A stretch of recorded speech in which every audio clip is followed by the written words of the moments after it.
7 steps of the correct installation of thread. Prepare the thread and put it to the upper thread place 1.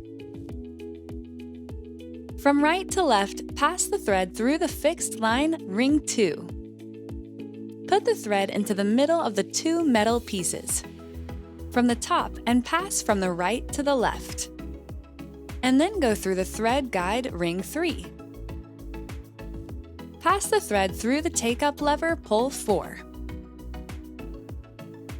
Through the thread guide ring from up and down 5. Take off the finger protector cover. Put the thread from top to bottom cross thread. Guide ring holes on the needle rod 6. Pass the thread through the needle hole 7 from left to right.